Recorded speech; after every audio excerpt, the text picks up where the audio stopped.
trafficking and abuse. This as part of the ongoing activities for Women's Month. From all walks of life, but echoing calls to reject all forms of abuse. Enough is enough. Let's stop this. Let's not keep quiet. The problem in our communities is people keep quiet. You know, most of the time you find people saying, no, it's not my problem. Free State University and the SABC spearheaded the march. The university finds it really important to create awareness and also to educate our students to be safe.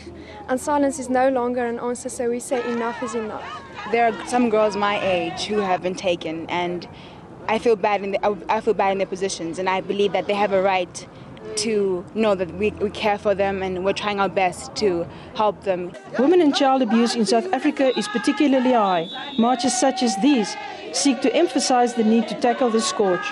Marina van Wyk, SABC News, Bloemfontein.